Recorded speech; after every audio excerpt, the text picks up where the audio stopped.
Mi nombre es Miguel Cubells y me definiría como un buen aficionado a los helicópteros de radiocontrol. Mis primeros pasos en este mundo datan desde el año 1986. Y tengo que comentaros que hasta el año 1988 no conseguí realizar mi primer vuelo estacionario. Es decir, transcurrieron 2 años intentándolo.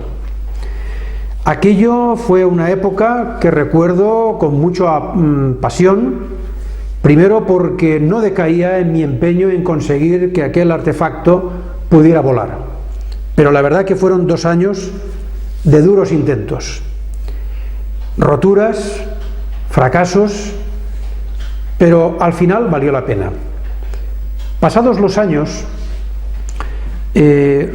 quiero saber el por qué me costó tanto aprender a volar el helicóptero. Y me costó mucho aprender a volar el helicóptero en aquellos años, como diríamos vulgarmente, porque no tenía ni idea. No tenía ni idea de lo que tenía entre manos. Primero porque desconocía el por qué funcionaba y cómo funcionaba todo aquel equipo que tenía en mis manos. El motivo de esta película no es ni más ni menos que facilitar el camino a todos aquellos que, como yo, empiezan prácticamente sin saber nada. Lo más importante, tanto en este hobby como en cualquier otra faceta de la vida, es saber el porqué de las cosas. Si conocemos el porqué de las cosas, tendremos muy adelantado todo lo posterior. En este sentido, quiero comentar que cuando uno de nosotros se acerca por primera vez a una tienda a adquirir un helicóptero de radiocontrol, tiene el concepto de que puede tratarse de un juguete. Y los juguetes, cuando vamos a la tienda, los compramos y al cabo de cierto rato, 1 hora, 2 horas, según depende del juguete, aquello ya se pone a funcionar. Es decir, no se ha tenido que invertir prácticamente mucho tiempo en aprender cómo funciona aquel juguete. Si lo comparamos con un coche de radiocontrol, compramos el coche, compramos la emisora y cuando lo tenemos todo más o menos montado, el manejarlo depende solamente de que queramos hacerlo. Con eso quiero decir que al cabo de 1 hora o 2 horas de haberlo montado, ese coche ya empieza a corretear por el suelo. No es lo mismo con un helicóptero de radiocontrol. Es mucho más complejo. Yo lo compararía a como si quisiéramos aprender a tocar un instrumento musical. Bien sea una guitarra, bien sea un piano, en la que tendremos primero que aprender su teoría, es decir, aprender solfeo, y una vez aprendida la teoría, el solfeo, tendremos que invertir muchas horas en poder afinar aquel instrumento para que suene como es debido. Más o menos es lo que ocurre con un helicóptero de radiocontrol. Primero necesitamos conocer a fondo la teoría, el porqué de muchos conceptos. Una vez sabida la teoría, es cuando ya tendremos que empezar a invertir tiempo en la práctica. Lo cual, este tema, o el que quiera dedicarse a los helicópteros de radiocontrol, diría que no sería aconsejable para aquellos impacientes que quieren hacerlo en 24 horas. La teoría la podréis encontrar actualmente en libros, en revistas, en internet, en vídeos como este que vais a ver ahora. Lo que pasa es que desgraciadamente la mayoría de ellos están en inglés. No es muy habitual encontrar libros en el mundo de los helicópteros de radiocontrol en nuestro idioma. Y ese va a ser uno de los motivos principales por los que me he movido en hacer esta película. No quiero que os ocurra lo que me ocurrió a mí, tardar 2 años en aprender a volarlo. Que una vez conocida toda la teoría, la práctica hay que realizarla, sería mi consejo, de 2 maneras. Primero, adquiriéndose un simulador de radiocontrol, lo cual facilita mucho el tema de romper las manos de cómo se maneja un helicóptero, ya que, como he dicho antes, yo lo comparo a un instrumento musical, y en un instrumento musical, por ejemplo una guitarra, con la mano izquierda hemos de hacer una serie de movimientos que hemos de acompañar con la derecha, y lo que haga la izquierda y lo que hace la derecha no tiene nada que ver una con la otra, pero sí que tienen que ir relacionadas una con la otra. Y eso es lo que necesitamos en la práctica, programarnos el cerebro para que lo que haga la mano izquierda no tenga nada que ver con la derecha y lo que haga la derecha no tenga nada que ver con la izquierda, pero al mismo tiempo sí que están relacionadas una con la otra. Esa es la gran dificultad que tiene el control de un helicóptero de este tamaño, ya que tenemos que manejar ambas manos y eso solamente se adquiere con horas y horas de práctica. Y nada más, con esto voy a dar paso al siguiente capítulo.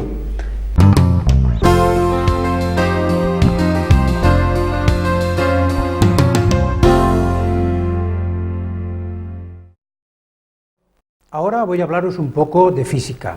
No os asustéis, va a ser muy sencillo. Ni más ni menos que voy a hablaros de la tercera ley de Newton, que habla del fenómeno de la acción y de la reacción. Voy a explicar un momentito a ver de qué va esto. Si recordábamos, cuando estudiábamos física y teníamos un objeto sólido apoyado sobre una superficie, si este objeto sólido lo empujábamos con una fuerza, vamos a suponer, de 10 kilogramos hacia la derecha, el objeto se desplazaba de una forma acelerada. Esta fuerza que ejercemos sobre el objeto es lo que vamos a llamar acción. También voy a recordaros un poquito lo que es la fórmula de la fuerza, que era igual a la masa por la aceleración. ¿Eso qué significa? Significa que si la fuerza es constante, y la masa, por supuesto, es constante porque ni le añadimos ni le quitamos nada, la aceleración también será constante. ¿Qué significa eso? Que el objeto en el vacío se moverá de una forma acelerada continuamente, hasta el infinito. Pero en la realidad no es así, porque supongamos que el objeto está apoyado sobre una superficie asfaltada, para que nos situemos un poquito en lo que es un coche que rueda sobre una carretera asfaltada. ¿Qué ocurre a este objeto? Pues esa fuerza, cuando empieza a ejercerse la fuerza, sí que empieza a moverse de una forma acelerada, pero llega un momento en que ya no se acelera más y que el objeto se mueve de una forma continua, sin acelerarse, es decir, a una velocidad constante. ¿Eso por qué? Porque el asfalto es fácil entender que ofrece una resistencia al avance de este objeto, como puede ser al avance de un coche. De forma que el asfalto ejerce una fuerza de resistencia,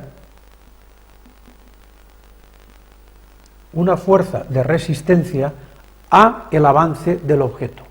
Bueno, pues esa fuerza de resistencia es lo que nosotros llamamos reacción. ¿Y qué valor tendrá esa fuerza de resistencia? Pues la fuerza de resistencia cuando el objeto está parado será muy poca, pero a medida que se vaya moviendo llegará un momento en que la fuerza de resistencia se igualará a la fuerza de la acción. Es decir, que también esta fuerza, cuando llegue a valer 10 kilogramos, el objeto se desplazará de una forma uniforme hacia la derecha y desaparecerá la aceleración. Esto es ni más ni menos que el principio de la acción y de la reacción, es decir, siempre aparece una fuerza del mismo signo que la acción, pero de sentido contrario. Si en lugar del asfalto, por ahondar un poquito más en esto, supongamos que la superficie es de hielo, el fenómeno ocurre igual.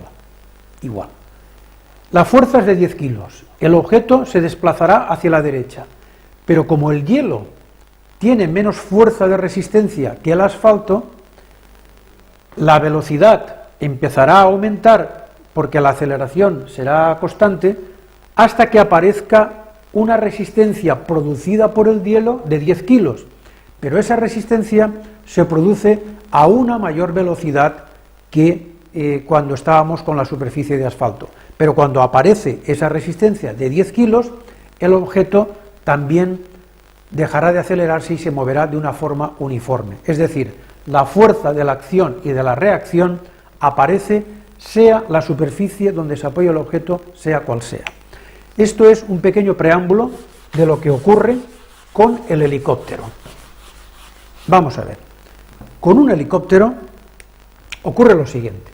Tenemos un par de hélices o una hélice que está girada por un motor. Esta hélice girará, vamos a suponer, en sentido contrario a las agujas del reloj, es decir, en sentido hacia la izquierda. Cuando dos fuerzas actúan en un motor o en una hélice, son dos fuerzas iguales y de sentido contrario, que llamamos par de fuerzas. Par de fuerzas. Que son las que generan que la hélice gire. A ese par de fuerzas es lo que le llamamos la acción. Es decir, la acción es mover las hélices. ¿Quién las mueve? El motor. ¿Y cuál es la reacción producida por la acción? La reacción se produce en el propio motor. Es decir, será el motor el que quiera girar contrario a las hélices de la acción. Es decir, el motor tenderá a girar en sentido de las agujas del reloj, es decir, a la derecha. Si la hélice gira a la izquierda, el motor girará a la derecha. Y esta fuerza que aparece dentro del motor oponiéndose al giro de las hélices es lo que llamamos la reacción. Si la fuerza de la acción fueran 10 kilos,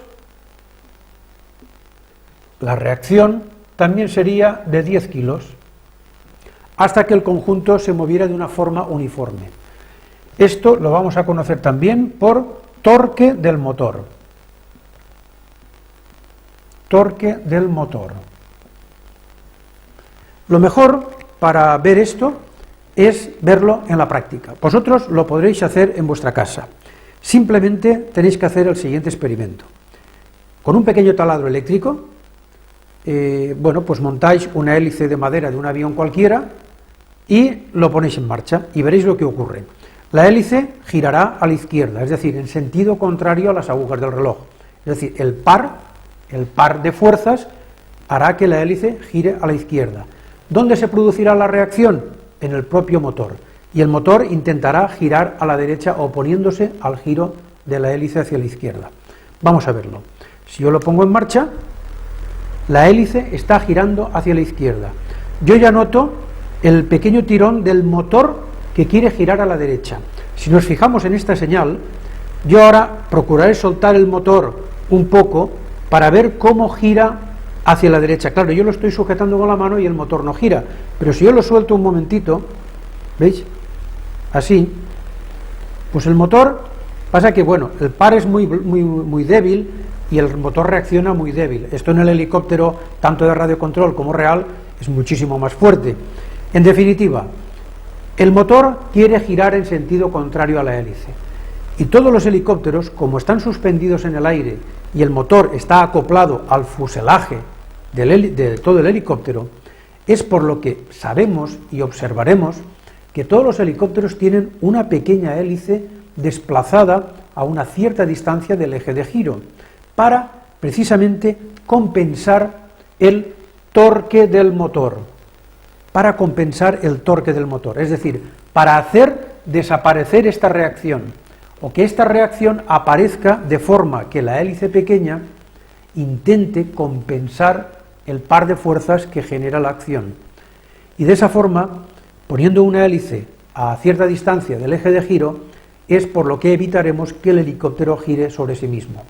¿Qué ocurre? Y esto es importante porque luego más adelante lo tendremos que recordar. Si yo aumento la potencia del motor, la reacción también, como ha de ser igual, también aumentará. Luego yo, a medida que aumente o disminuya la potencia del motor del helicóptero, así será la reacción que aparece en el fuselaje e intentará girar de una forma o de otra. Y yo, si varío la potencia del motor, también tendré que variar en la misma proporción la potencia del rotor de cola para que el helicóptero se mantenga siempre en la misma dirección y manteniendo el rumbo fijo. Cosa distinta será que yo quiera variar el rumbo para dirigirme hacia una dirección o hacia otra, pero eso será motivo de verlo más adelante.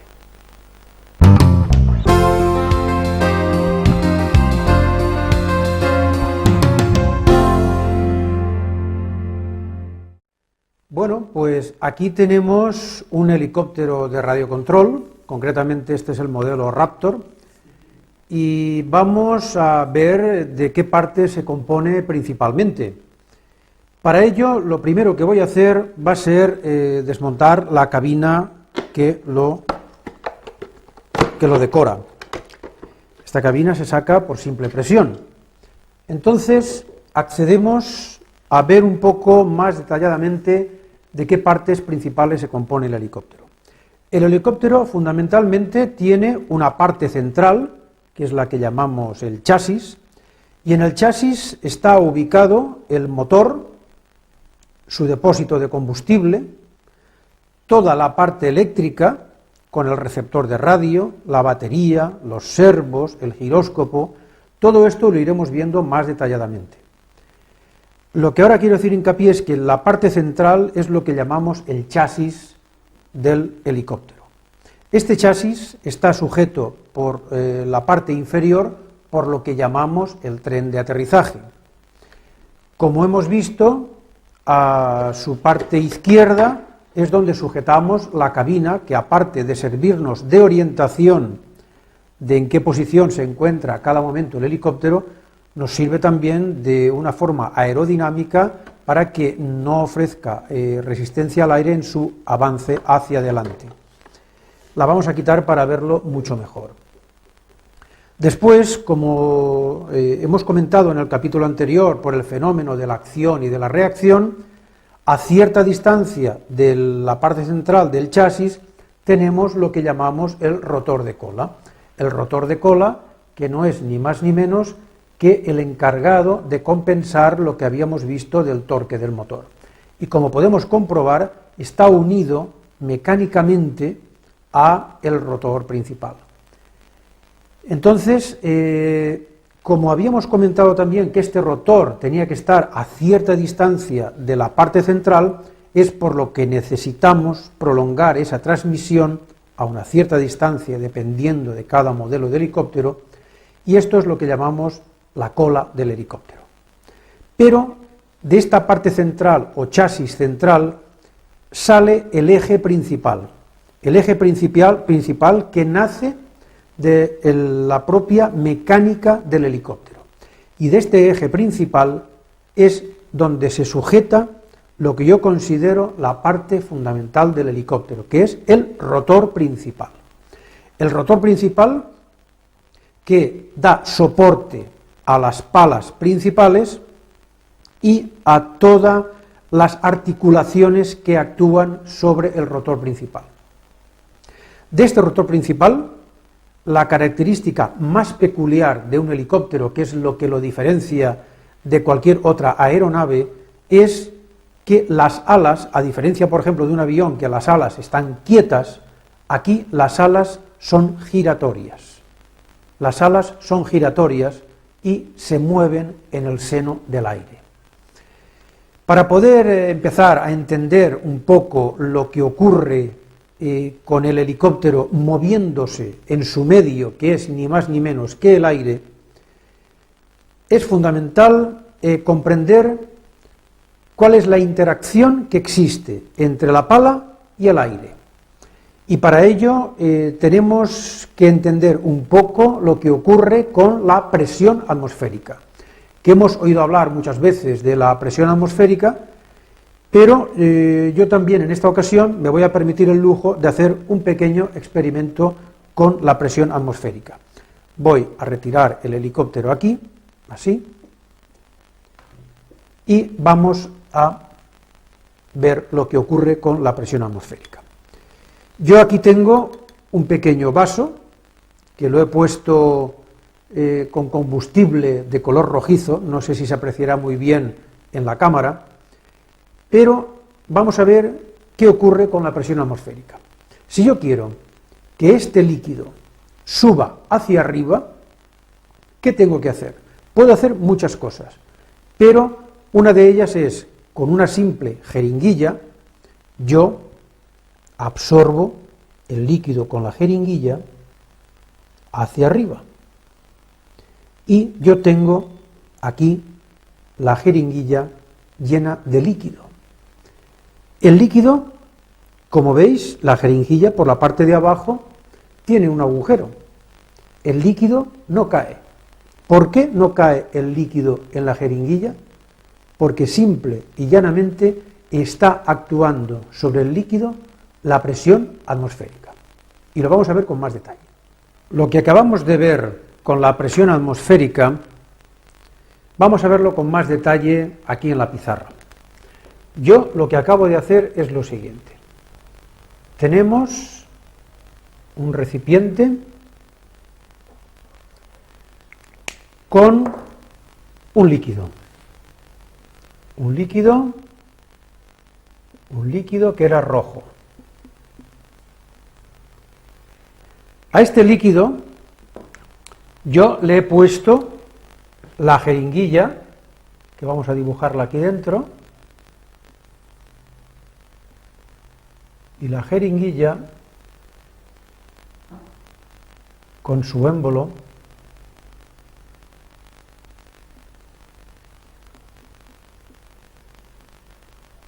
así. Si yo tiro del émbolo, hemos visto que el líquido subía hacia adentro y se me llenaba de líquido, suponiendo que el líquido era todo rojo, se me llenaba la jeringuilla de líquido. ¿Qué ocurre? Lo que hemos hecho al tirar del émbolo es crear un vacío dentro de la jeringuilla. Si yo creo un vacío, es decir, intento sacar el aire, como no hay aire, lo que estamos haciendo es ni más ni menos que la presión atmosférica que actúa sobre la superficie del líquido me introduce el líquido dentro de la jeringuilla. Esto es ni más ni menos. ¿Y esto qué tiene que ver con lo que yo comentaba de la pala del helicóptero? Pues tiene que ver y mucho. Si nosotros cogemos la pala del helicóptero, que es esta, y yo ahora cogiera una sierra y la cortara por el centro, me diréis ¿por qué? Simplemente para ver cuál es el perfil de la pala. El perfil de la pala viene a decir que esta pala no es de una superficie totalmente plana, sino que está curvada por aquí, y para verlo con más detalle, yo me he permitido hacer una pala gigante aquí, que es esto, ni más ni menos. Esta pala es el perfil de la pala de un helicóptero, como si la hiciéramos en la sección de una pala. Esta es la sección de una pala. ¿Qué ocurre cuando esta pala se mueve en el seno del aire? Yo voy a dibujar el aire así. Este será el aire.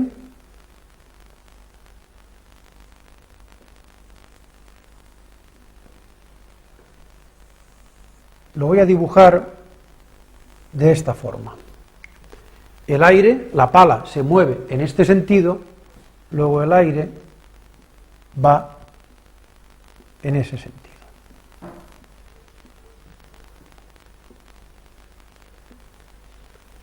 Vamos a ver qué ocurre en el perfil de una pala cuando se mueve en el seno del aire. Como veis, la pala tiene, por la parte de abajo, es completamente recta, y por la parte de arriba la pala hace una curva de esta forma. El aire que circula por debajo de la pala sigue una trayectoria completamente recta, pero el aire que ya viene por aquí se desvía y no tiene más remedio que hacer este recorrido, este de aquí y este de aquí. Es decir, el aire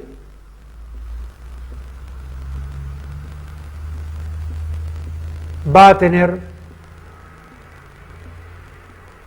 estos recorridos en el perfil de una pala.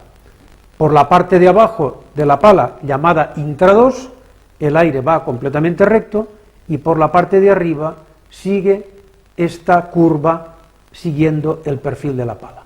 ¿Y qué fenómeno ocurre aquí? Aquí el aire circulará a una velocidad X. Vamos a poner que el aire se mueve por aquí debajo de la pala a 80 kilómetros por hora. Al tener la pala este perfil curvo, es evidente que el aire aquí y aquí tendrá la misma velocidad, pero por aquí arriba de la pala tiene que recorrer más recorrido. Luego, si tiene que hacer mayor recorrido, es evidente que aquí el aire por encima de la pala tiene que ir más deprisa que por debajo. ¿Por qué? Porque aquí tiene la misma velocidad y aquí la misma, se tienen que juntar, pero como tiene que hacer mayor recorrido, tiene que correr más para juntarse otra vez aquí al final. Luego, si aquí va a 80 kilómetros por hora, el aire por encima de la pala vamos a poner que va a 90 kilómetros por hora. Si el aire por aquí encima corre más deprisa que por aquí debajo, por el mero hecho de la mecánica de fluidos, que sería un poco complejo de explicar, aquí arriba el aire, al ir más deprisa, por explicarlo de una forma muy sencilla, digamos que hay menos cantidad de aire que aquí. Luego, si aquí hay menos cantidad de aire que aquí, suponiendo que la presión atmosférica en un día espléndido sea de 1024 milibares, si aquí tiene que haber menos aire, aquí se está produciendo una depresión, es decir, está produciéndose el mismo efecto de la jeringuilla. Yo aquí, si tengo 1024 milibares en la parte de abajo de la pala, en la parte de arriba es muy probable que yo tenga, por ejemplo, 1014 milibares de presión atmosférica, es decir, estoy generando un vacío aquí encima de la pala. ¿Y qué ocurre si yo genero aquí un vacío? Que la pala se ve sometida a la presión atmosférica mayor que se ejerce por la parte de abajo de la pala, y la pala tenderá a subir porque arriba hay menos presión atmosférica que abajo. Y eso es ni más ni menos que el fenómeno que ocurre en cualquier perfil de una pala, tanto de avión como de helicóptero. Pero ahora viene la pregunta. Voy a borrarlo porque así lo veremos mucho mejor. Bueno, pues si no lo voy a dejar. ¿Es suficiente esta diferencia de presión para que pueda sujetar todo el peso y levantar todo el peso del helicóptero? Pues no es suficiente. No es suficiente. A pesar, por muy bien que dibujemos y construyamos un perfil de pala con un rendimiento extraordinario, no será suficiente siempre y cuando la pala esté completamente horizontal en el intradós. Pero ¿cómo podemos aumentar el rendimiento de un perfil de una pala? Muy sencillo, y ocurre tanto en avión como en helicóptero. Es que en lugar de tener la pala completamente horizontal, yo le vaya dando ángulos positivos hacia arriba. ¿Qué ocurre cuando yo le doy ángulos positivos hacia arriba a cualquier perfil de pala? Que el aire me incide sobre la parte de abajo de la pala, aquí obligo a que todavía el aire siga más deprisa, todavía creo más depresión y en lugar de 1014 milibares, vamos a poner, por ejemplo, que tengo 1000 milibares. 1000 milibares. Es decir, la pala todavía tenderá a moverse más hacia arriba porque la diferencia de presión entre el intradós y el extradós es mayor y en la parte superior estoy creando un vacío. Luego el helicóptero tiende a subir. Si yo sigo aumentando el ángulo, sigo aumentando la diferencia de presión entre la parte de abajo y la parte de arriba de la pala. Luego, cuando más ángulo le dé yo a la pala, mayor es la sustentación del helicóptero. Esto sería, digamos, muy estupendo, de forma que cada vez que yo le quiera dar más ángulo a la pala, tendré mayor sustentación. Pero existe un gran inconveniente a tener que darle mucho ángulo de pala. Es que, claro, si yo le doy mucho ángulo de pala, sí que tengo mucha sustentación, pero al mismo tiempo el freno que me ofrece la pala para avanzar en estos ángulos tan exagerados es tremendo. Y entonces lo que nos obliga es a que tengamos que mover la pala en ángulos muy pequeños, de forma que si partimos de una pala con un ángulo de 0 grados, vamos a poner que los 0 grados sea la pala completamente horizontal, yo simplemente variando, vamos a ponerlo exactamente como ocurre con un helicóptero. Si yo parto de 0 grados, que sería la línea de abajo, 0 grados, simplemente variando aquí arriba como 10 grados, de 0 a 10 grados va a ser todo el movimiento que yo le voy a hacer a la pala de mi helicóptero. De forma que a 0 grados el helicóptero tiene una cierta sustentación, pero no suficiente, y cuando llego a moverlo aproximadamente a unos 6 grados, 5 o 6 grados, el helicóptero ya empieza a despegar y a mantenerse en el aire. Si quiero ya subirlo, pues lo subo de 6 a 10 grados.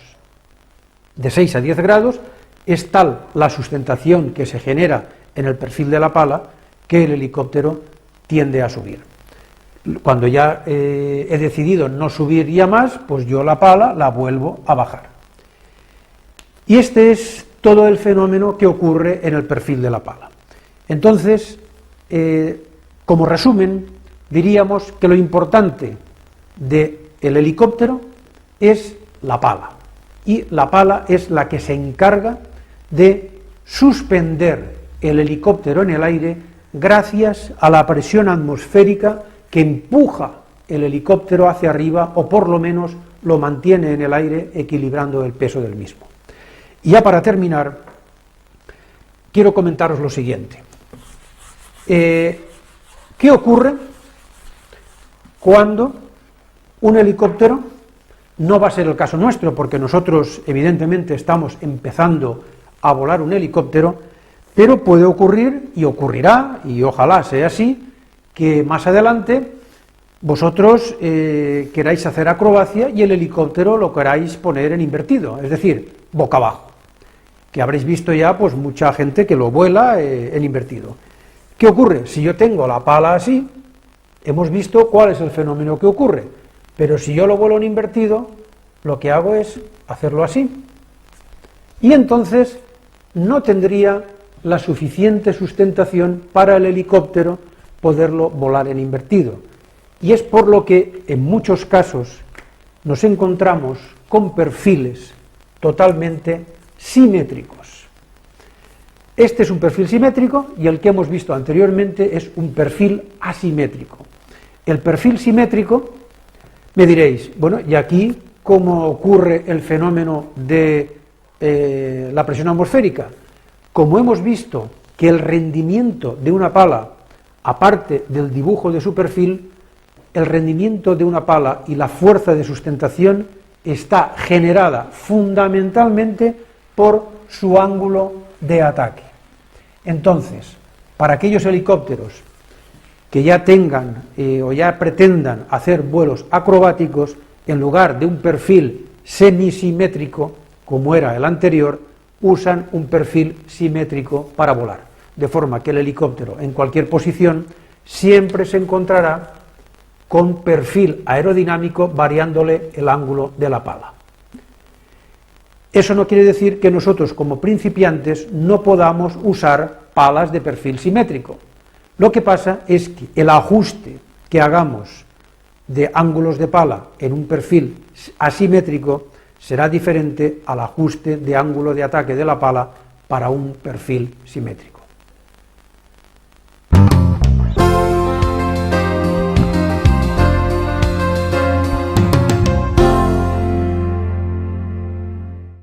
En este capítulo vamos a hablar del motor. El motor es el encargado de proporcionar la potencia necesaria a nuestro helicóptero para que el mismo suba o baje, o se desplace en cualquier sentido. Hay dos tipos de motores principalmente, el motor eléctrico y el motor de combustión interna. El motor eléctrico yo no lo recomendaría para los principiantes debido a que el vuelo estacionario es muy corto, aproximadamente 5 o 6 minutos, ya que las baterías, si las aumentamos de potencia, aumenta el peso y sería muy difícil poder mantener más tiempo el helicóptero en el aire. Con lo cual nos vamos a decidir por explicar lo que es el motor de combustión interna, que es el que nos va a proporcionar la potencia suficiente para mantener nuestro helicóptero en el aire. Si recordamos en el capítulo anterior, comentábamos que necesitábamos variar continuamente la potencia de nuestro motor a medida que íbamos variando el ángulo de la pala del helicóptero para proporcionar ascensión o descenso del mismo. Es decir, nuestra pala la íbamos variando y como al variarla también variaba la resistencia de la pala a avanzar al aire, necesitamos aumentar la potencia del motor. ¿Qué es lo que proporciona más o menos potencia a un motor? Lo que proporciona más o menos potencia a un motor es el carburador. El carburador es el encargado de mezclar aire atmosférico con combustible. Si al interior de la cámara de combustión introducimos más aire con más combustible, la explosión es más fuerte y proporciona más potencia al motor. Si al contrario cerramos el paso de combustible y el paso de aire del exterior a la cámara de combustión del motor, se produce menor potencia en dicho motor. Aquí tengo en mis manos un pequeño motor de helicóptero, que es el que controlaría el helicóptero que vimos al principio. Aquí está el carburador. Por una parte entraría el combustible y por aquí entraría el aire. Como este carburador, lo voy a desmontar, es muy pequeño y aquí pues es muy difícil poder explicaros cómo funciona perfectamente el carburador, aquí en la pizarra os he dibujado un esquema de un carburador. El carburador fundamentalmente tiene varias partes. Primero, el depósito de combustible con una entrada de combustible, una aguja que llamamos de alta con la cual regulamos la entrada de combustible, y otra aguja de baja aquí a la izquierda con la que regulamos el paso de combustible en las revoluciones de ralentí. Pero lo más importante del carburador es esto que veis aquí en el centro, que está de negro. Esta sería la zona por donde fluye el aire del exterior. Entonces, si yo quiero controlar el flujo de aire que entra al exterior, aquí con este papel yo voy a simular lo que llamamos el barrilete, que es ni más ni menos que la válvula que nos va a cerrar. Ahora estaría totalmente cerrado el paso del aire hacia dentro del motor, pero yo lo puedo ir abriendo totalmente o dejarlo a mitad. Es decir, yo tengo que tener un control total del fluido de aire que entra dentro del motor al mismo tiempo que la entrada de combustible. Y esto me preguntaréis por qué. Si recordamos, teníamos que mantener las revoluciones del helicóptero constantes y aproximadamente alrededor de 1400 revoluciones. Y esas 1400 revoluciones se tienen que mantener constantes, sea cual sea el ángulo de ataque de nuestras palas. Si estamos volando en estacionario, es decir, el helicóptero completamente quieto en el aire, y en un momento dado yo quiero subirlo, ¿qué tengo que hacer? ¿O qué es lo que hacemos?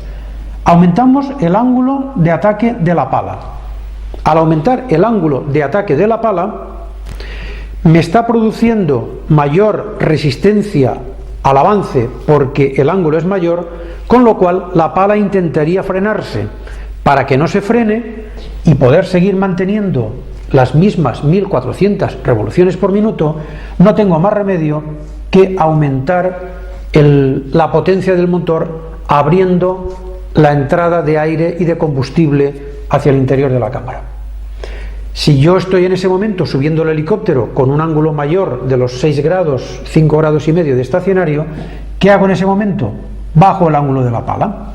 Si bajo el ángulo de la pala hay menos resistencia al aire, con lo cual, al haber menos resistencia al aire, si yo esto no lo bajo, si no quito potencia al motor, las revoluciones aumentarían. Y estamos siempre diciendo que hay que mantener las revoluciones constantes. Si yo ahora que tengo el helicóptero en estacionario quiero que baje, bajo el ángulo de la pala, ofrezco menos resistencia al aire, necesito menos potencia para mantener las 1400 revoluciones por minuto. En definitiva, si yo continuamente estoy moviendo el helicóptero, es decir, subiéndolo, bajándolo o desplazándome, el ángulo de la pala continuamente se está moviendo, pues al mismo ritmo que yo aumente o disminuya el ángulo de la pala, al mismo ritmo yo tengo que ir aumentando o disminuyendo la apertura del carburador. Pues esto es ni más ni menos que uno de los conceptos más desconocidos en el control de helicópteros y que constituye, pues yo diría que la parte fundamental para poder controlar adecuadamente el helicóptero. En muchas ocasiones, en el campo, mucha gente se acerca a mí, me dejan su helicóptero para que yo lo pruebe y siempre, en el 90% de los casos, me encuentro con que los helicópteros vienen excesivamente revolucionados. Es decir, para conseguir que el helicóptero se levante medianamente, el motor veo que va totalmente, digamos, muy sobrado de potencia. ¿Por qué? Porque normalmente nos estamos sobrepasando de las 1400, 1500 vueltas. Entonces yo recomendaría, para el que esté solo, que se compre este pequeño artilugio, que es ni más ni menos que un contador de revoluciones, en la cual, pues, si tenemos un amigo que nos pueda ayudar en lo siguiente, cuando estemos despegando el helicóptero, claro, acercándose más o menos al helicóptero, pulsaríamos el botón y veríamos el número de revoluciones que tienen las aspas principales. Si vemos que está por 1700, 1800, entonces lo que tenemos que hacer es ir disminuyendo la apertura del carburador en ese ángulo para que podamos bajar las revoluciones, porque si no el helicóptero, cuando tiene muchas revoluciones, más de 1400, se vuelve muy inestable y para un inexperto no es lo más recomendable. Sí que se usan 1700, 1800, 2000 vueltas, pero es ya para vuelos acrobáticos. Para vuelos de iniciación y para vuelos estacionarios, lo normal es hacer estas 1400 revoluciones por minuto. Y antes de seguir adelante, solamente ya decir que el control del ángulo de la pala, dentro de que esté en estacionario, de que suba, de que baje, es lo que nosotros luego lo denominaremos la curva de paso. Y esa curva de paso tiene que estar relacionada con lo que también más adelante veremos en otro capítulo, con lo que llamaremos la curva de gas. Es decir, la curva de paso y la curva de gas tienen que estar perfectamente sincronizadas. Y de esa perfecta sincronización también depende del tipo de emisora que tengamos. Si es una emisora muy sencilla, pues todas las emisoras para helicóptero han de tener la posibilidad de tener la mezcla de paso y gas en la misma palanca de la emisora que luego más adelante veremos. Por eso siempre se recomienda tener una emisora con programa especial para helicóptero, porque si no, si es una emisora que solamente tiene programa para avión, este tipo de mezcla normalmente no lo llevan y es muy complicado o más complicado hacer la mezcla. No quiere decir que sea imposible, pero sí más complicado. Las emisoras más sofisticadas y de alta gama, esta mezcla del paso y del gas lo tienen con unos programas de tal forma que nos es mucho más fácil poder ajustar perfectamente las 1400 revoluciones y ajustar los ángulos y las aperturas de carburador.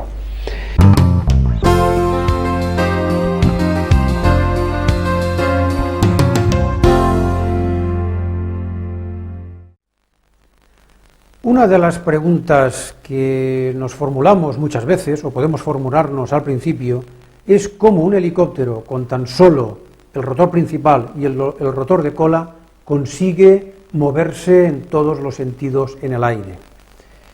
Estos movimientos que el helicóptero puede hacer en el aire, vamos a verlos un poco con más detalle.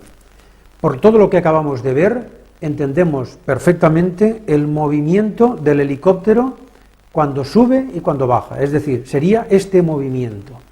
El helicóptero, si yo le doy ángulo a la pala, sube, y si le voy quitando el ángulo a la pala, el helicóptero baja. Ese sería el primer movimiento, de subida y de bajada. Si por ejemplo yo tengo el helicóptero, imaginemos que esta es la dirección norte, y yo quiero dirigir el helicóptero en dirección contraria, es decir, a la dirección sur, no tengo más que actuar sobre el rotor de cola, de forma que si yo lo tengo encarado al norte, actúo sobre el rotor de cola y lo dirijo rápidamente hacia el sur. Es decir, tendría ya el segundo movimiento. ¿Qué ocurre si yo ahora quiero que el helicóptero, estando quieto en el aire en una dirección determinada, avance sobre esa dirección? Es decir, si esta es la dirección norte y yo quiero que el helicóptero avance hacia el norte, ¿qué tengo que hacer en el helicóptero? Entendemos perfectamente lo siguiente. Si el helicóptero yo quiero que vaya hacia el norte, si yo lo tuviera así, como la pala tiraría hacia el norte, el helicóptero se iría hacia el norte. Pero como no tenemos alas como un avión, el helicóptero se nos caería hacia el suelo. Entonces, ¿yo qué hago partiendo de un movimiento estacionario del helicóptero en el aire? Simplemente inclinándolo un poco hacia adelante, tengo la suficiente sustentación y la suficiente tracción hacia adelante para que el helicóptero se desplace hacia adelante. Lo mismo si yo inclino el helicóptero hacia atrás, se moverá hacia atrás. Luego este sería el tercer movimiento, el de avance y retroceso. ¿Qué ocurre si estando el helicóptero encarado hacia el norte, yo quiero que se me desplace hacia la derecha? No girándolo a la derecha, sino mirando hacia el norte, que se desplace hacia el este, por ejemplo. Pues yo tengo que el helicóptero inclinarlo hacia la derecha para que se desplace a la derecha. Y lo mismo, si lo inclino hacia la izquierda, se me desplazará hacia la izquierda. Es decir, con esto tengo el cuarto movimiento de alabeo derecha e izquierda. Resumiendo, los 4 movimientos del helicóptero son subida y bajada, cambio de rumbo, avance y retroceso, alabeo derecha e izquierda. Esto nos va a dar pie ya al siguiente capítulo, que va a tratar de la emisora, porque con la emisora lo que vamos a hacer es controlar estos 4 movimientos con las 2 palancas de la emisora. Es decir, haremos que suba y que baje, que cambie de rumbo, que se desplace hacia la derecha o hacia la izquierda, o que vire hacia la derecha e izquierda con un movimiento de alabeo. Y eso es lo que vamos a ver ahora.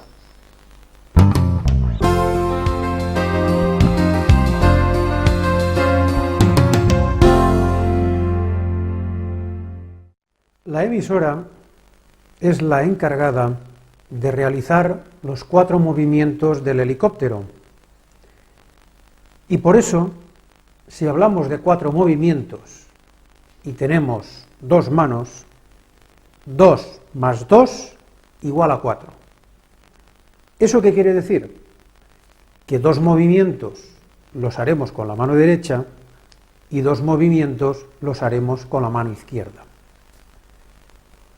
Para verlo con más detalle, aquí veréis que en la pizarra yo he montado una emisora de radiocontrol y el perfil de un helicóptero visto en alzada, planta y perfil, es decir, las 3 vistas desde el helicóptero.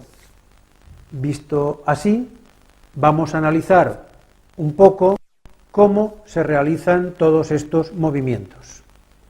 La emisora de radiocontrol tiene que ser una emisora especial para helicóptero capaz de realizar estos 4 movimientos. Vamos a verlo con un poco más de detalle. Bueno, pues aquí tenemos la emisora más de cerca para ver con detalle todo esto que estoy comentando. Es decir, aquí tenemos la emisora con 2 palancas, una palanca a su derecha y otra palanca a su izquierda. Con la palanca de la derecha vamos a conseguir 2 movimientos y con la palanca de la izquierda vamos a conseguir otros 2 movimientos. ¿Qué movimientos realizamos con la palanca de la izquierda? Con la palanca de la izquierda, esta de aquí, vamos a conseguir que el helicóptero suba y baje. Es decir, estando el helicóptero en el suelo, haremos que moviendo esta palanca hacia arriba, el helicóptero ascienda y descienda, correspondiendo la parte central, tanto de una palanca como de otra, a lo que llamamos el vuelo estacionario, es decir, el vuelo quieto en el aire. En esta misma palanca de la izquierda, la que se encarga de subir y bajar el helicóptero, también tenemos un control a izquierda y derecha, que es el que nos va a controlar el movimiento del rumbo del helicóptero, es decir, que vira hacia el norte, hacia el este, hacia el oeste o hacia el sur. Es decir, variaremos lo que llamamos el control del rotor de cola del helicóptero. Entonces, ¿qué nos queda en la mano derecha? En la mano derecha nos va a quedar el movimiento de avanzar el helicóptero hacia adelante o hacia atrás, o inclinarlo a la derecha o hacia la izquierda. Es decir, si recordamos, veremos que cuando nosotros queríamos avanzar el helicóptero, teníamos que inclinarlo hacia adelante, es decir, lo inclinamos hacia adelante. Si queremos que tire hacia atrás, lo inclinamos hacia atrás. Si queremos doblarlo hacia la derecha, lo giramos hacia la derecha, y cuando lo queremos girar hacia la izquierda, hacia la izquierda. Como veréis, estos movimientos, esta palanca tiene muelles en todos los sentidos, de forma que sin tocarla se queda en el centro, de forma que ese sería el punto exacto de que el helicóptero se quede quieto en el aire.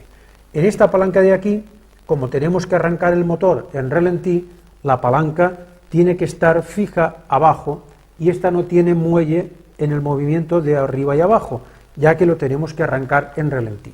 Pero sí que tiene muelle en el de la derecha e izquierda para que corresponda a la posición de que el helicóptero se quede mirando en un rumbo fijo. Desde esta perspectiva tenemos la emisora aquí a la derecha y aquí a la izquierda las tres vistas del helicóptero, como he comentado al principio. Vamos a ver con más detalle lo que ocurre entre la emisora y el helicóptero. Primer movimiento, como he comentado, subir y bajar el helicóptero. Vamos a suponer que arrancamos el helicóptero en la posición de ralentí y la palanca de subir y bajar, que le vamos a llamar colectivo porque mueve el paso de las aspas las dos al mismo tiempo, lo cual significa que es un movimiento colectivo de las dos palas. Si fuera un helicóptero de 3 o 4 palas, también las movería las 2 o las 3 o las 4 al mismo tiempo. Por eso se llama movimiento del colectivo, porque mueve las palas colectivamente. Entonces arrancamos el motor en ralentí y empezamos a acelerar el motor, porque también en esta palanca veremos más adelante que va combinado el acelerador, el motor del helicóptero. Entonces vamos arrancando el motor, lo vamos acelerando, y cuando la palanca llega al punto central es cuando el helicóptero empieza a ascender, a querer ascender. Es decir, si yo tengo el dibujo del helicóptero aquí, en ese momento yo lo arranco y el helicóptero empieza a ascender, suponiendo que esta raya de aquí me marque la línea del suelo. Y el helicóptero yo lo tengo en este punto medio, digamos, a un palmo del suelo. Si yo quiero que el helicóptero suba hacia arriba, le doy a la palanca hacia arriba y el helicóptero se mueve hacia arriba.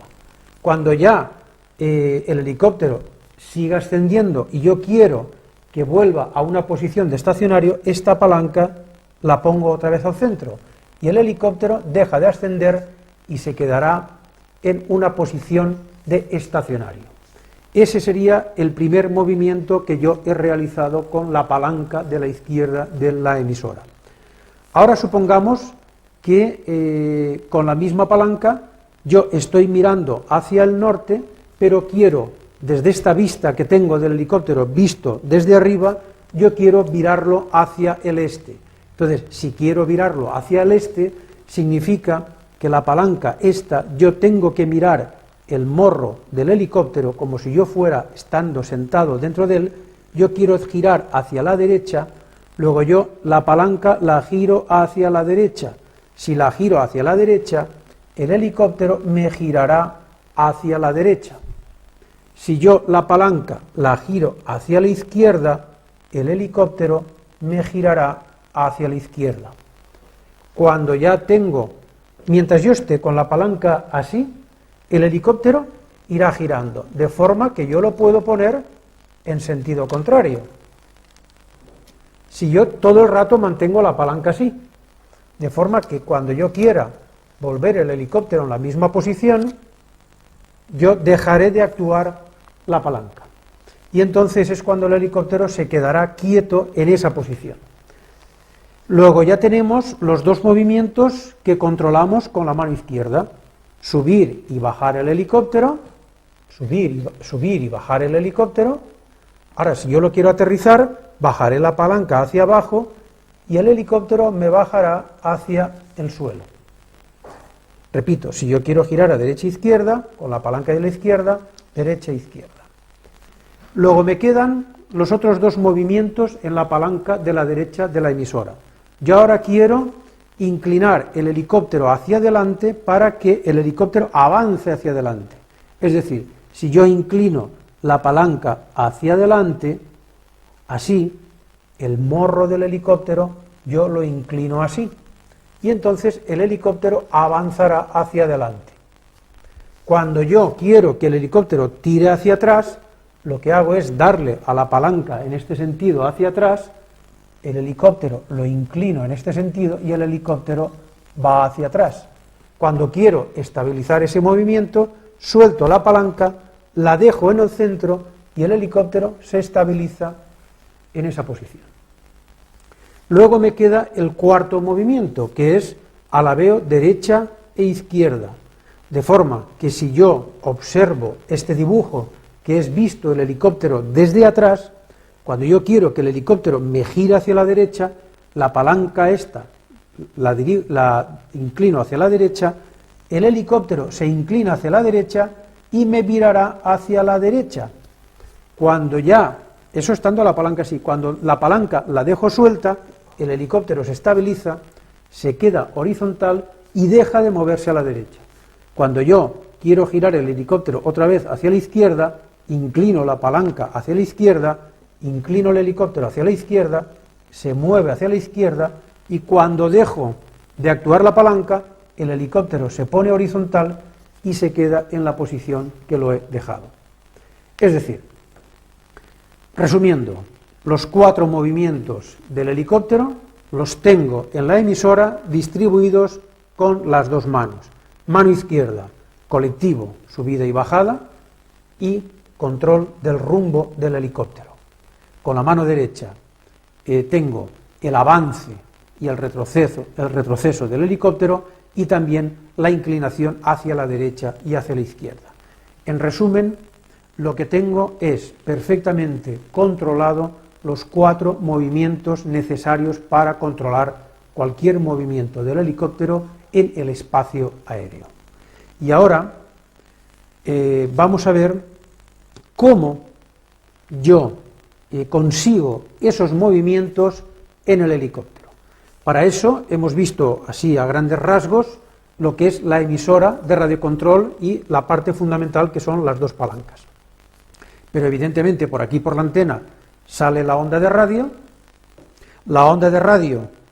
la recibe el receptor que está instalado dentro del helicóptero y en el siguiente capítulo vamos a hablar de los servos. Los servos son los encargados de realizar los movimientos necesarios en el interior del helicóptero para conseguir estos 4 movimientos. Vamos a verlo con más detalle.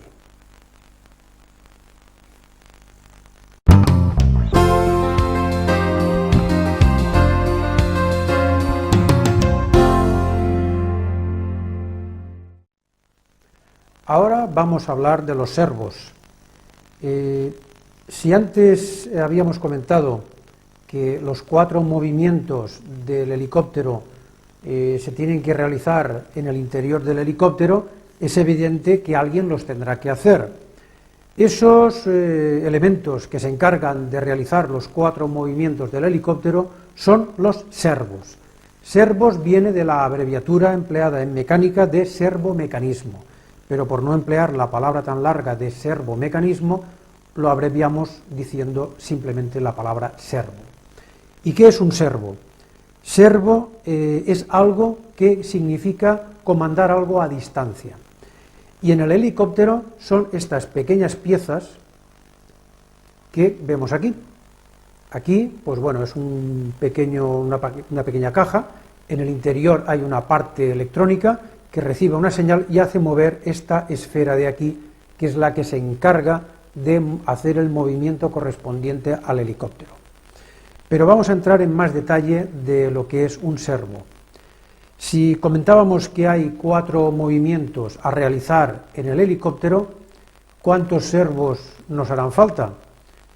Pues evidentemente diríamos que 4 servos.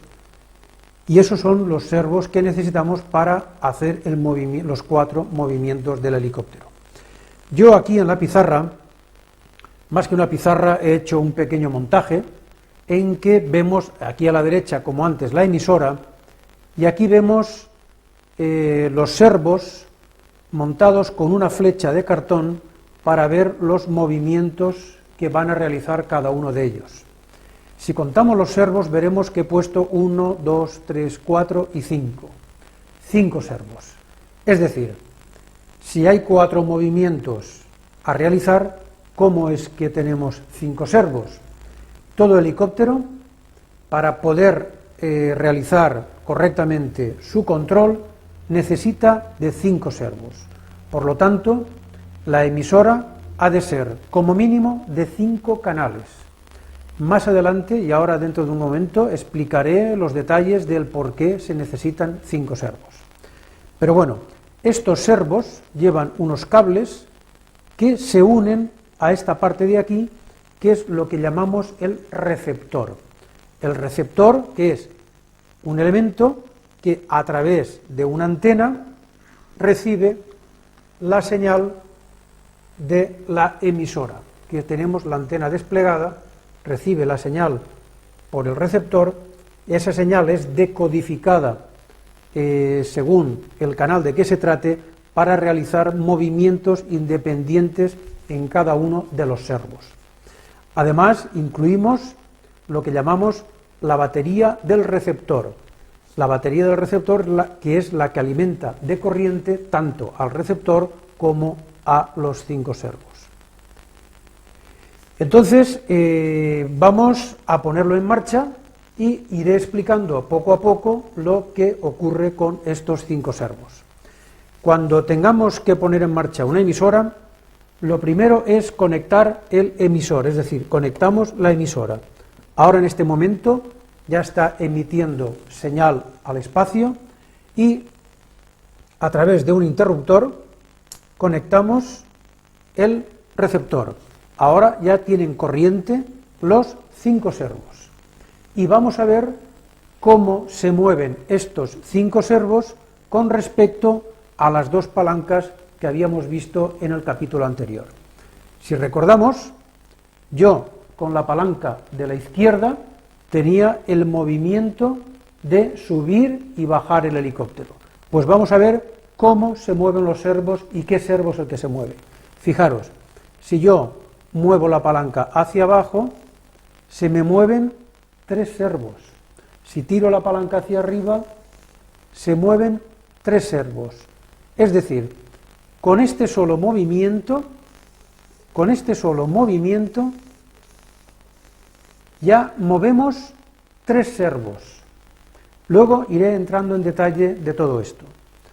Con el segundo movimiento, que era el que controlaba el rumbo del helicóptero, vamos a ver cuántos servos se mueven. Y vemos que se mueve un servo, este de aquí.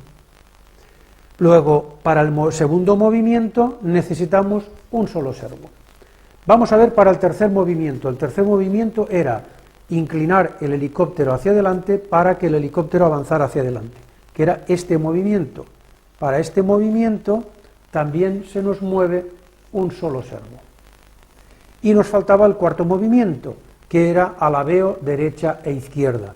Y para el alabeo derecha e izquierda yo muevo esta palanca izquierda, derecha y también se me mueve un servo.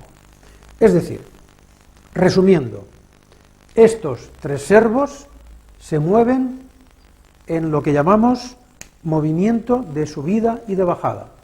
Pero, concretamente, vamos a dar nombre a cada uno de estos servos para familiarizarnos en el argot de los helicópteros de radiocontrol. Este primer servo, que es uno de los que se mueve con la palanca de la izquierda, de arriba y de abajo, a este primer servo lo vamos a llamar el servo de la pala, porque este es el que directamente nos va a mover el ángulo de la pala del helicóptero. Este otro servo lo conectaremos al carburador del motor,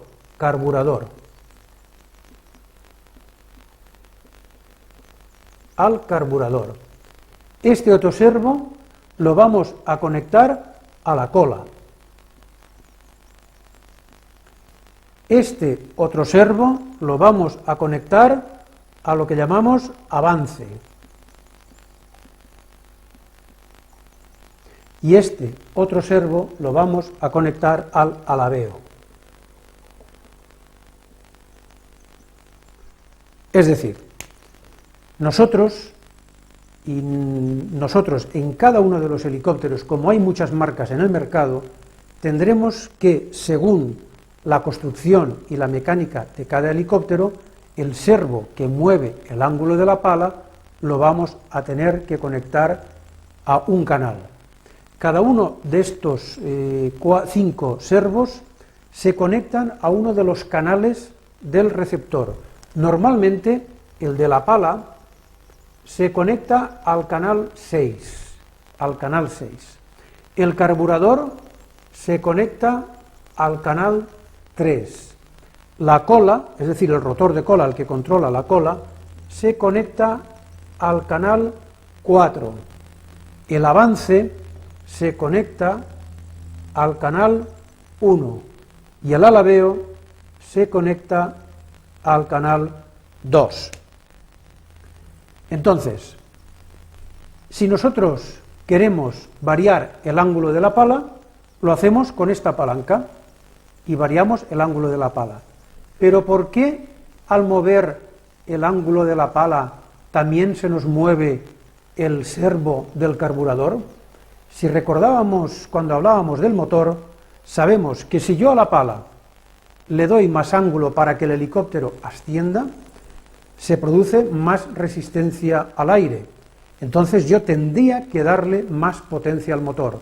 Luego es lógico que el segundo servo que está aquí arriba también nos abra más el carburador para que el helicóptero suministre, el motor suministre la suficiente potencia para que el helicóptero pueda subir. Si yo bajo el ángulo de la pala, le quito ángulo de la pala, también tengo que quitarle gas al motor porque ya no necesito tanta potencia. Y fijaros, luego estos dos servos van mezclados, van en la misma palanca. Pero ¿por qué también se mueve el servo de la cola si yo no toco el movimiento de la cola? Porque yo no le estoy dando ahora ningún movimiento al segundo movimiento. Es decir, si yo, fijaros, si le doy ángulo a la pala, sube el helicóptero, se produce más torque del motor, le tengo que dar más potencia al motor, y al darle más potencia al motor, aumenta aquello que hablábamos del efecto de la acción y de la reacción. Si yo tengo una acción mayor, también la reacción es mayor. Luego tengo que automáticamente mover el ángulo del rotor de cola para que me compense el giro que tiende a tener el helicóptero cuando le doy más potencia. Luego, yo tengo que tener perfectamente combinados y controlados el ángulo de la pala con el carburador, con el ángulo que yo le doy al rotor de cola. Eso es simple y llanamente para poder subir y bajar el helicóptero. Cuando yo tengo el helicóptero ya en estacionario, quieto, que no tengo ni que subirlo ni que bajarlo, es decir, no tengo que mover estos dos servos, pero yo sí que quiero girar el rumbo del helicóptero, únicamente tendré que variar el rotor de cola con el servo correspondiente, que es el segundo movimiento que yo activo con la mano izquierda. Eso es partiendo de un movimiento estacionario. Si yo ahora de un movimiento estacionario quiero que el helicóptero vaya hacia adelante, voy a tener que darle a la palanca hacia adelante, y si le doy la palanca hacia adelante, muevo el servo del avance. Ya veremos con más detalle todo esto en el interior del helicóptero, cómo se realiza. De momento nos vamos a centrar en lo que son los movimientos de los servos. Y si yo quiero que el helicóptero retroceda, pues le doy a la palanca de la derecha hacia abajo y muevo el servo en el otro sentido. Si yo en lugar de un movimiento hacia adelante y hacia atrás, lo que quiero es el movimiento hacia la derecha y hacia la izquierda, yo muevo la palanca derecha hacia la izquierda y hacia la derecha y muevo el servo del alabeo. Con esto, pues ya nos hacemos una idea de cómo tenemos que tener los servos conectados. Yo, en capítulos posteriores, me voy a centrar en cada uno de ellos para saber exactamente qué es lo que hay que hacer en cada uno de estos servos para controlar perfectamente el helicóptero. Pero antes de cerrar este capítulo, voy a borrar esto de aquí, porque conviene saber dos parámetros fundamentales del servo. Cada servo, como vemos, yo me centro en esto de aquí, y vemos que yo el servo lo tiro, la palanca la giro hacia arriba, y el servo gira hacia arriba, y la tiro hacia abajo, y el servo gira hacia abajo. Pero, según cada helicóptero, puede ser que el movimiento del servo requiera, por la construcción del helicóptero, que yo cuando ponga la palanca hacia arriba, este servo no vaya hacia arriba, sino que vaya hacia abajo para aumentar el ángulo de la pala. Entonces hay dos características fundamentales que necesitamos conocer de cada servo, que es cambiar su sentido, el sentido del servo, y además de cambiar o de reconocer y de saber controlar el sentido del servo, tenemos que saber también controlar y variar lo que se llama su recorrido. El recorrido. El sentido y el recorrido. Vamos a ver, yo ahora solamente me meteré en la programación de la emisora, no voy a explicar cómo, porque esta emisora, igual que otras muchas del mercado, pues cada una lo tenéis que estudiar en el libro de instrucciones, cómo conseguir cambiar el sentido de un servo, pero es una característica fundamental para que sepáis cómo cambiar el sentido de un servo. Yo ahora me meto en la programación del helicóptero y me voy a lo que llamamos reverse. Y en este capítulo, fijaros, ahora, yo ahora la palanca la tiro hacia arriba, pero el servo que decíamos de la pala me baja hacia abajo. Luego he cambiado el sentido del servo. ¿Por qué? Porque mi helicóptero a lo mejor necesita ese movimiento para aumentar el ángulo de la pala. Luego es importante conocer lo que se llama el cambio del sentido del servo. Y después el recorrido, es decir, puede ser que yo ahora lo voy a dejar otra vez normal. Es decir, funcionan normal.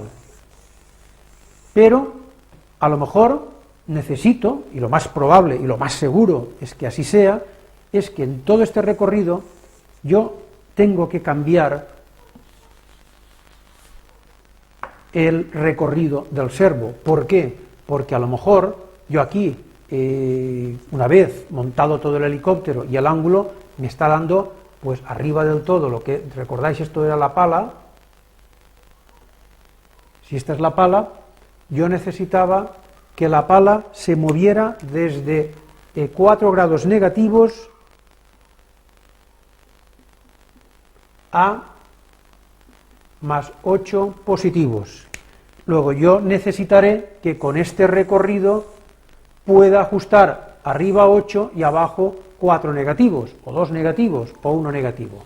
Entonces, nos tenemos que ir a un parámetro de los servos que en la emisora que yo tengo, que es Futaba, se llama el ATV. En otras emisoras tiene otro argot, pero aquí viene del inglés, que es Adjustable Table Volumen.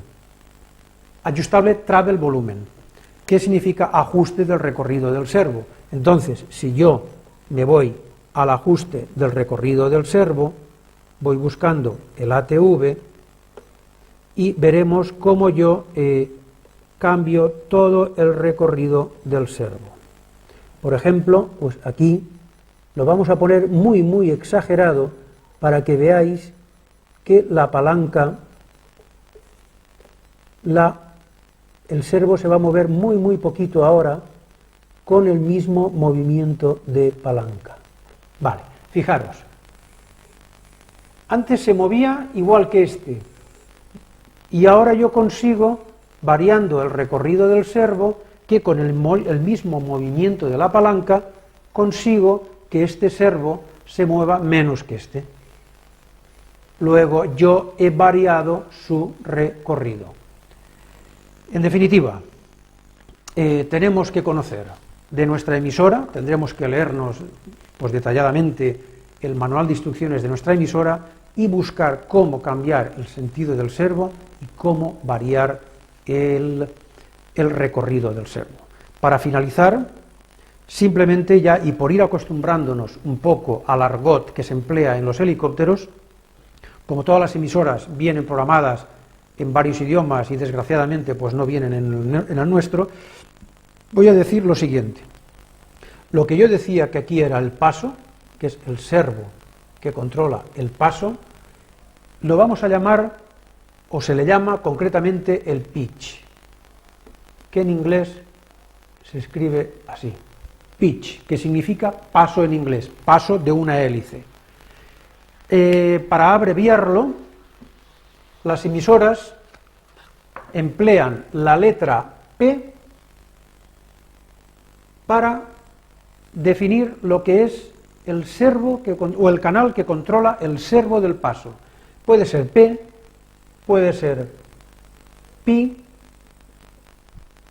o puede ser PIT, pitch, se abrevia así. Luego el servo del gas. El servo del gas en inglés se llama throttle y el throttle o bien se abrevia con una T o se le añade una abreviatura que es THR, de throttle.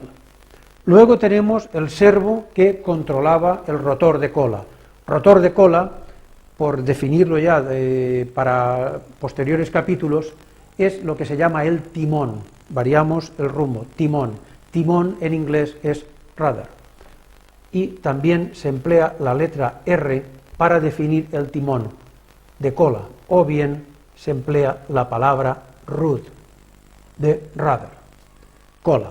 Luego tenemos el servo que movía lo que era avanzar y retroceder el helicóptero. Eso en inglés, bueno, en el argot aeronáutico se llama variar la profundidad del helicóptero o de una aeronave.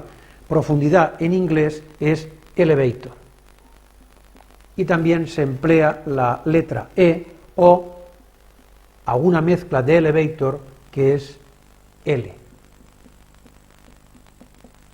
Y por último, el servo que controla el alabeo, es decir, la inclinación derecha e izquierda, es lo que se llama alabeo, que en inglés es aileron. Se mueve por la A y es ail. En definitiva, nos tendremos que acostumbrar a estas palabras en inglés o a sus abreviaturas. Pitch, throttle, rudder, elevator, aileron. La P, la T, la R, la E y la A. O bien, en según qué emisoras, pues pueden empezar a usar 2 letras, 3 letras, 4 letras, pero normalmente empiezan por la P, por la T, por la R, por la E y por la A. Y con esto, pues ya nos vamos a adentrar más detalladamente en cada uno de estos servos y en cada uno de estos movimientos. Para empezar, yo me voy a centrar en el capítulo siguiente en todo lo que es el movimiento del pitch, es decir, en todo el movimiento de el subir o bajar el helicóptero.